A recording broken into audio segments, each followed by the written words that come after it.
آج کی ویڈیو میں ہم کربلا کے واقعہ کے بعد جو مصائب اہل بیت کو پیش آئے اس کا ذکر کریں گے اور یزید کی بیوی کا واقعہ بھی بتائیں گے۔ محترم ناظرین، بوقت عصر شمر کی قیادت میں کوفیوں کے چند لٹیرے آگے بڑھے اور تمام اہل بیت کو ایک خیمے میں جمع کر کے باقی خیموں کو آگ لگانے لگے۔ جب آگ کے شعلے بلند ہو رہے تھے تو آل رسول کے دل ڈوب رہے تھے اور بدبخت کوفی مال غنیمت جمع کرنے میں مشغول تھے۔ وہ تو اس غرض سے آئے تھے کہ یہاں سے بہت سا مال ملے گا، مگر وہاں تو صرف اللہ کا نام تھا۔ فاطمہ کے لال سے دنیا کا مال و متاع کیا ملنا تھا۔ پھر یہ جاہل کپڑے اکٹھے کرنے لگے، پھر سیدہ سکینہ کے کانوں کی بالیاں کھینچنے لگے۔ اس وقت سیدہ سکینہ کی عمر چونکہ صرف 7 برس تھی، لہٰذا بچی ہونے کے ناطے انہوں نے احتجاج کیا تو ظالموں نے زوردار تھپڑ مارا۔ اس سے بڑھ کر ظلم کی داستان اور کون سی ہوگی کہ ان بدبختوں نے حسین کی لاڈلی کو مارا اور علی کی پوتی کو مارا۔ اب یہ بدبخت بیمار زین العابدین کی طرف بڑھے اور شمر نے پورے زور سے امام زین العابدین کو گھسیٹا تو نہایت ہی علیل اور مریض انسان نے آنکھیں کھولیں اور ظالموں کے چہروں پر نظر پڑتے ہی سمجھ گئے کہ ان کے خیموں کا محافظ بھی اللہ کو پیارا ہو چکا ہے۔ شمر نے اپنے ساتھیوں کو حکم دیا کہ اس کا سر بھی قلم کر دو۔ جناب سجاد سنبھل کر اٹھنے لگے تو علی کی بیٹی کو جلال آ گیا اور سیدہ زینب غضبناک ہو کر فرمانے لگیں کہ اے بدبختو، کچھ تو شرم کرو، کیا اب تم ایک بیمار کو بھی قتل کر دو گے؟ آگے بڑھو اور پہلے ہمیں قتل کرو اور پھر اس بیمار کو قتل کرنا۔ اسی وقت عمر بن سعد آیا اور کہنے لگا کہ بس اب لوٹ مار کا سلسلہ ختم کر دو اور اس بیمار کو قتل نہ کرو اور واپس لوٹ جاؤ۔ اب تمام اہل بیت ایک ہی خیمے میں بیٹھے اپنی حالت زار پر رو رہے تھے کہ شام ہو گئی،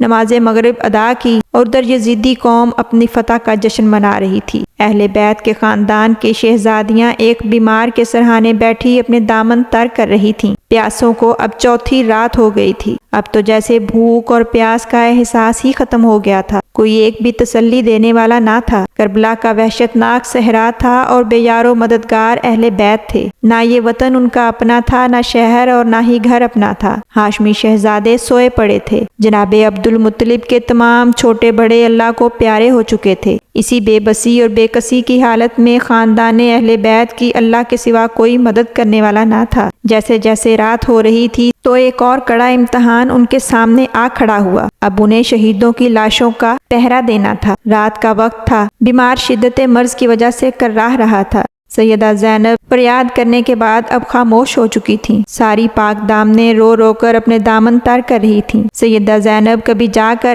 اپنے بھائی کا سر کے بغیر جسم مبارک چوم آتی تھیں اور کبھی آ کر بیمار کے سرہانے بیٹھ جاتی تھیں۔ اسی طرح رات گزرتی گئی اور سیدہ زینب اپنے بابا حضرت علی کو یاد کرتے ہوئے کہنے لگیں، اے ابا جان، آپ کا گھر لٹ رہا تھا، آپ تب بھی نہ آئے۔ آپ اس وقت بھی نہ آئے جب ننھے اصغر نے تیر کھا کے دم توڑا تھا، اور جب علی اکبر کی لاش کو اٹھاتے ہوئے میرے بھائی کی کمر دوہری ہو رہی تھی، جب قاسم کو شہید کیا گیا تھا، جب عباس کے بازو قلم کیے گئے تھے، قصابوں نے آل محمد کو ذبح کیا، بابا آپ تب بھی نہ آئے۔ جب آپ کے لاڈلے حسین کا سینہ تلواروں اور تیروں سے چھلنی تھا اور میرے بھائی کے گلے میں تیر پھنسا ہوا تھا۔ اگر ساری رات یوں ہی روتے روتے اور گڑ گڑاتے گزر گئی اور صبح کا سورج طلوع ہوا تو فوج یزید نے آ کر اہل بیت کو پابندے سلاسل کر دیا اور حضرت سجاد کو بیماری کے باوجود بیڑیاں پہنا دی گئیں۔ یہ قیدی جب آل رسول کی لاشوں کے پاس سے گزرے تو ان کی رخصتی کا منظر دیکھ کر زمین و آسمان لرز اٹھے۔ سیدہ زینب نے مدینہ کی طرف رخ کر کے اس طرح سے فریاد کی کہ سننے والوں کے دل تڑپ کر رہ گئے۔ آنکھیں آنسوؤں سے تر تھیں اور دعا یہ جاری تھی کہ اے اللہ ہمیں صبر عطا فرما۔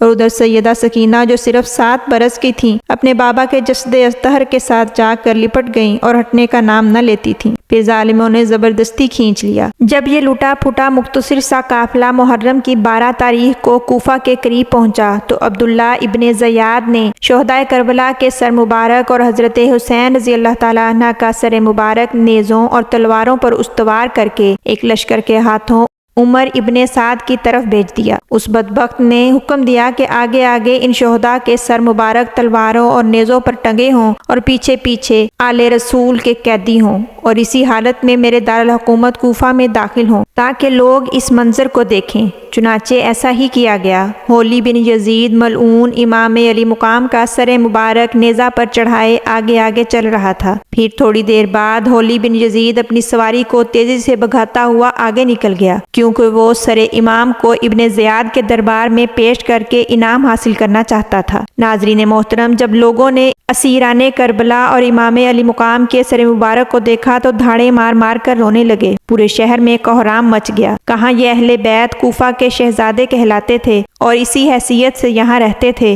اور آج اپنے ہی شہر میں اسیر ہو کر داخل ہو رہے تھے۔ جب سیدات کا قافلہ کوفہ میں داخل ہوا تو لوگ چھتوں اور مکانوں پر یہ منظر دیکھنے کے لیے جمع تھے۔ شہدائے کربلا کے سر مبارک اور سیدات کی حالت دیکھ کر بعض عورتوں کو ہمدردی ہوئی تو انہوں نے کھجوریں پیش کی تو سیدہ زینب نے کہا کہ صدقہ ہم پر حرام ہے، اور آپ نے وہ کھجوریں واپس لوٹا دیں۔ یہ قافلہ جا رہا تھا اور امام علی مقام کا سر مبارک جو نیزے پر ٹنگا تھا وہ چمک رہا تھا۔ یہ وہ چہرہ تھا جو سب سے زیادہ سرکار دو عالم کے مشابہ تھا۔ ہوا کی وجہ سے داڑھی مبارک دائیں بائیں ہل رہی تھی۔ جب یہ مطہرات اور سیدات گلیوں سے جا رہی تھیں تو لوگ ان کو گھور گھور کر دیکھ رہے تھے۔ سیدہ زینب نے بلند آواز میں کہا کہ اپنی نظریں نیچی کر لو، کیا تم نہیں جانتے کہ آل رسول کی سید زادیاں اور مطہرات گزر رہی ہیں؟ اس پر لوگوں کی نظریں فوراً جھک گئیں۔ پھر سیدہ زینب نے خطبہ ارشاد فرمایا جو کہ فصاحت و بلاغت کا نمونہ تھا۔ لہجہ اور علم چیخ چیخ کر اس بات کی گواہی دے رہے تھے کہ یہ سرکار دو عالم کی شہزادی ہیں اور علی کی بیٹی ہیں۔ اس وقت دشمن بھی اس سے متاثر ہوئے۔ ہولی بن یزید کے پاس امام حسین رضی اللہ تعالیٰ عنہ کا سر مبارک تھا۔ دربار تک پہنچنے سے پہلے ہی شام ہو گئی تو وہ اپنے گھر چلا گیا۔ نیزے سے سر مبارک کو اتارا اور کپڑے میں باندھ لیا۔ گھر میں داخل ہوا تو بیوی نے دریافت کیا کہ کیا لائے ہو؟ تو ظالم کہنے لگا کہ میں نے بہت بڑا کام کیا ہے، میں حسین کا سر کاٹ کر لایا ہوں جس کا حکومت کی طرف سے اتنا انعام ملے گا کہ تم خوش ہو جاؤ گی۔ ہولی بن یزید کی بیوی کا نام نوار تھا۔ جب اس نے یہ بات سنی تو وہ رونے لگی اور وہ روتی جاتی تھی اور کہتی جاتی تھی کہ تم نے کیسا ظلم کیا، خدا تجھے غارت کرے اور تجھے آگ میں جلائے۔ تو نے جنت کے جوانوں کا سر کاٹا ہے، تو نے فاطمہ کے لال کا سر کاٹا ہے، تو ہمیشہ آگ میں جلتا رہے گا، تیرا گھر برباد ہو جائے گا۔ ہولی بن یزید نے سوچا تھا کہ امام حسین کا سر کاٹنے پر جو انعام ملے گا اس سے بیوی خوش ہو جائے گی، لیکن خون حسین کا انتقام شروع ہو چکا تھا۔ جس گھر کے لیے اس نے ظلم و بربریت کی انتہا کر دی تھی وہ لوٹ رہا تھا، برباد ہو رہا تھا۔ نیک اور پاکیزہ بیوی نے سر اقدس کو پاکیزہ کپڑے میں لپیٹا اور خوشبو لگائی اور سامنے رکھ کر رونے لگی۔ اس نے دیکھا کہ ساری رات اس کے گھر میں نور کی بارش ہوتی رہی۔ صبح ہوئی تو اس نے برقع اوڑھا اور گھر سے نکلنے لگی تو یزید نے بہت منت سماجت کی کہ اس طرح گھر میں بچوں کو چھوڑ کر نہ جاؤ، مگر اس نے کہا کہ تیرے بچے امام حسین سے زیادہ تو اچھے نہیں ہیں۔ یہ کہہ کر وہ چلی گئی اور اس طرح سے ملعون ہولی بن یزید کا گھر بکھر گیا۔ پھر صبح کے وقت ایک تھال میں حضرت امام حسین کا سر مبارک رکھ کر دربار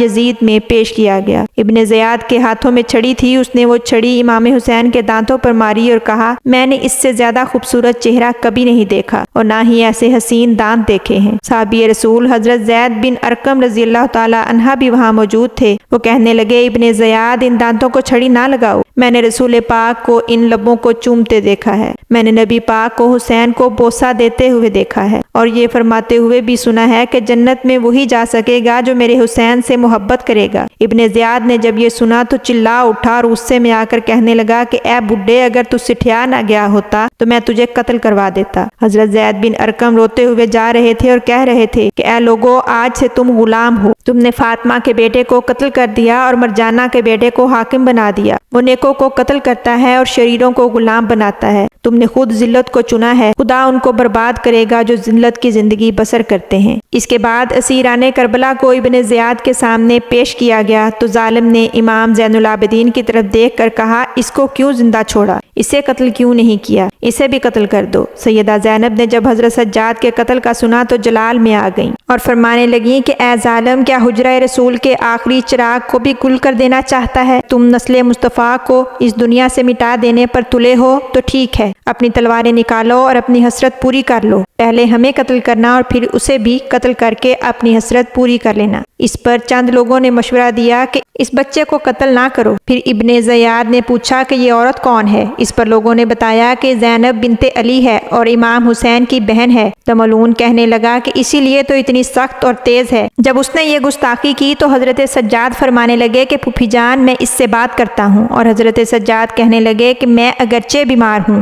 مگر علی کا پوتا ہوں، حسین کا بیٹا ہوں، تو مجھے اپنے جلادوں سے قتل نہیں کروا سکتا، تجھے میرے ساتھ مقابلہ کرنا پڑے گا، میں تیرے ہاتھ سے تلوار چھین کر تجھ پر وار کروں گا اور تجھے قتل کر دوں گا۔ اس پر ابن زیاد گھبرا گیا، پھر سیدہ زینب سے مخاطب ہو کر کہنے لگا کہ دیکھا کیسے اللہ تعالیٰ نے تمہیں ذلیل و رسوا کر دیا اور تیرے بھائی کو قتل کر کے میرے محافظوں نے میرا دل ٹھنڈا کر دیا۔ تو سیدہ زینب بولی کہ روز قیامت تو ذلیل و رسوا ہوگا، میرے بھائی نے شہادت کے منصب پر فائز ہونا تھا وہ ہو چکا، اور تیرا دل اس بات سے ٹھنڈا ہونا تھا سو ہو گیا، اب روز قیامت تجھے پتہ چلے گا۔ اس پر وہ غصے میں آ گیا تو ایک شخص نے آگے بڑھ کر اسے روکا کہ عورت کی بات پر غصہ نہ کرے۔ پھر اس نے حکم دیا کہ کوفہ کی مسجد کے ایک کمرے میں ان قیدیوں کو قید رکھا جائے اور شہداء کے سر مبارک دوسرے کمرے میں رکھ دیے گئے۔ پھر ابن زیاد نے ایک خط قاصد کو دے کر یزید کی طرف دمشق روانہ کر دیا، جس میں لکھا تھا کہ میرے پاس شہداء کے سر ہیں، اگر حکم ہو تو دمشق بھیج دوں، اور اہل بیت جو قیدی ہیں اگر حکم ہو تو ان کو بھی بھیج دوں۔ کوفہ سے دمشق کا فاصلہ سینکڑوں میل تھا۔ یہ خط 12 یا 13 محرم کو دیا گیا تھا، جبکہ محرم کی آخری تاریخوں میں یہ خط دمشق میں یزید کو ملا، تو اس نے اسی قاصد کے ہاتھوں خط بھیجا کہ سر مبارک اور اسیران کربلا کو میرے پاس بھیج دو۔ قاصد کو واپس آنے اور خط ابن زیاد کو دینے میں 16 دن لگے، اور پھر اس کے 3 دن بعد اسیران کربلا کو دمشق روانہ کر دیا گیا۔ جب یہ لوگ سر اقدس اور اسیران کربلا کو لے جا رہے تھے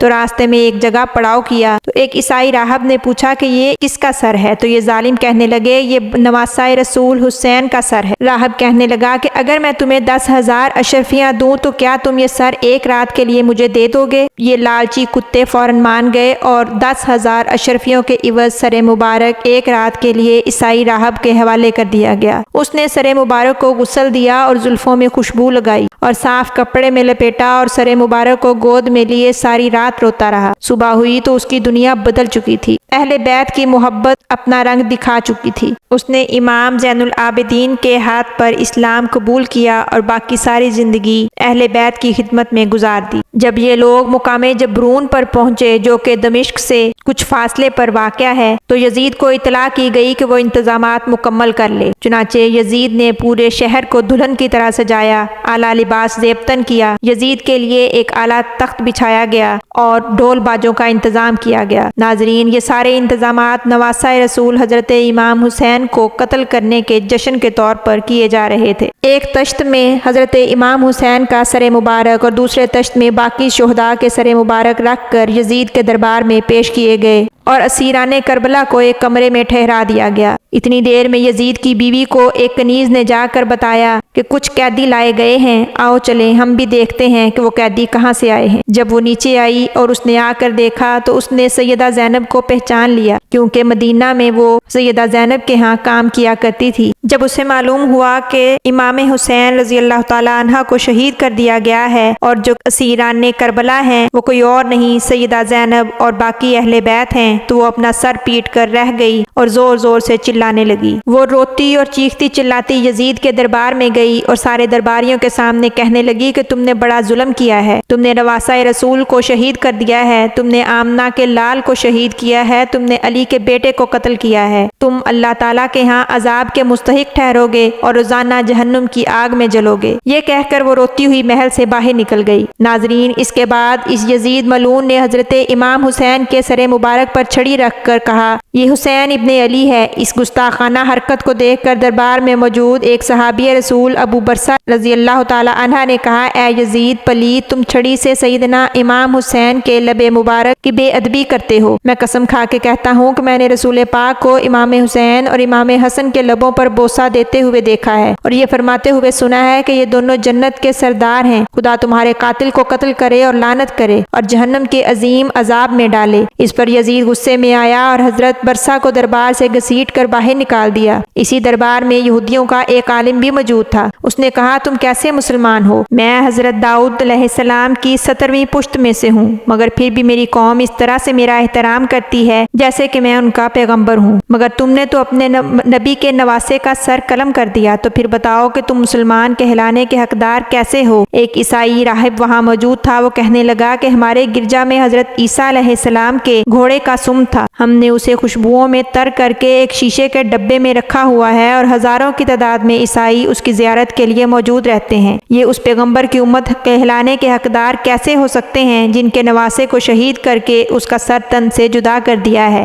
یزید اس وقت مصلحت کی خاطر خاموش رہا۔ اس کے بعد سیدہ زینب کی طرف اشارہ کیا اور کہا یہ کون ہے؟ تو بتایا گیا کہ یہ حسین کی بہن ہے اور علی کی بیٹی ہے۔ تو یزید نے اپنی چھڑی حضرت حسین کے لب مبارک پر رکھی اور کہنے لگا کہ تیرا بھائی انہی لبوں سے کہتا تھا کہ میرا باپ تیرے باپ سے بہتر ہے اور میں تجھ سے بہتر ہوں۔ تو سیدہ زینب بولی ہاں بالکل وہ ایسا کہتا تھا اور بالکل ٹھیک کہتا تھا۔ پھر یزید بولا کہ مانا تیرے نانا اور تیری ماں ہم سے بہتر ہیں مگر تیرا باپ اور تیرا بھائی ہم سے کبھی بہتر نہیں ہو سکتے۔ اس نے میری خلافت کا انکار کیا اور میرا حق غصب کرنے کی کوشش کی تو اللہ تعالیٰ نے اسے یہ سزا دی۔ سیدہ زینب بولی کہ اس کا فیصلہ تو خدا کرے گا، تیرے الفاظ اور لہجے سے تو اب بھی کفر سے محبت اور اسلام سے دشمنی کی بو آ رہی ہے۔ تو بدر کے مقتولوں کا بدلہ نواسہ رسول سے لینے کا اقرار کر رہا ہے، تیرے سینے میں خاندانی عداوت اور دشمنی کی آگ بھڑک رہی ہے۔ یاد رکھ وہ وقت ان قریب آنے والا ہے جب تجھے اس ظلم کا حساب دینا پڑے گا۔ میرے بھائی کا خون بجلی بن کر تیرے تخت و تاج پر گرے گا۔ جب علی کی شہزادی کا یہ خطبہ سنا تو درباری سختے میں آ گئے، یزید بھی ساکت رہ گیا۔ 3 روز کے بعد یزید نے امام زین العابدین کو بلایا اور تعظیماً کھڑا ہو گیا اور کہنے لگا کہ میں تمہارے لیے کیا کر سکتا ہوں؟ جو چاہو گے پیش کر دوں گا۔ امام زین العابدین بولے مجھے کچھ نہیں چاہیے، تم نے جو بات کرنی ہے سیدہ زینب سے کہو۔ پھر بڑی تعظیم کے ساتھ سیدہ زینب اور باقی مستورات کو دربار میں لایا گیا۔ یزید نے دربار کو خالی کرنے کا حکم دے دیا اور سیدہ زینب سے مخاطب ہوا اور کہنے لگا محل میں رہنا چاہتی ہیں تو میں حاضر ہوں اور اگر واپس مدینہ جانا چاہتی ہیں تو میں انتظامات کروا دیتا ہوں۔ خدا غارت کرے عبداللہ ابن مرجانہ کو، خدا کی قسم اگر میرا اور حسین کا سامنا ہو جاتا تو جو چاہتے تھے میں وہی کرتا اور ان کو کبھی قتل نہ ہونے دیتا، خواہ اس کے لیے مجھے اپنی اولاد کو موت کے منہ میں جھونکنا پڑتا۔ جو ہونا تھا ہو گیا، خدا کو یہی منظور تھا۔ اب آپ فرمائیں کہ آپ کیا چاہتی ہیں؟ یزید کے یہ کلمات منافقانہ تھے اور وہ اسی منافقت کا لبادہ اوڑھ کر حساب برابر کرنا چاہتا تھا۔ پھر یزید نے نعمان بن کثیر کے ہمراہ مستورات کو سواریوں پر بٹھا کر مدینہ کی طرف روانہ کر دیا۔ عراق کے مقام پر جا کر حضرت نعمان بن کثیر نے دریافت کیا کہ کیا آپ کربلا جانا چاہتی ہیں یا مدینہ؟ تو سیدہ زینب نے کربلا کے بعد مدینہ جانے کی خواہش کی۔ چنانچہ یہ قافلہ پہلے کربلا گیا، 3 روز قیام کیا اور اپنے پیاروں کی قبروں سے لپٹ کر روتے رہے اور پھر مدینہ روانہ ہوئے اور روزہ رسول پر حاضری دی اور اپنے دکھ درد اور شکایات سنائیں اور کہنے لگے کہ ہم نے یزید سے بڑھ کر کسی کو ظالم اور منافق نہیں پایا۔ ناظرین یہ تھے چند کربلا کے بعد کے واقعات جو میں نے آپ کے گوش گزار کیے۔ امید کرتی ہوں آپ کو آج کی یہ ویڈیو پسند آئی ہوگی۔ اس کو لائک کیجئے، دوستوں کے ساتھ شیئر کیجئے، چینل کو سبسکرائب کر کے بیل آئیکن کو ضرور پریس کر دیجئے گا تاکہ میری آئندہ کی آنے والی ہر ویڈیو کا نوٹیفیکیشن بر وقت آپ کو مل سکے۔ ناظرین کمنٹ باکس میں اپنے قیمتی آراء کا اظہار ضرور کیجئے گا کہ میری ویڈیوز آپ کو کیسی لگتی ہیں۔ حاضر ہوں گی ایک نئی ویڈیو کے ساتھ، تب تک کے لیے اجازت دیجیے۔ اللہ حافظ۔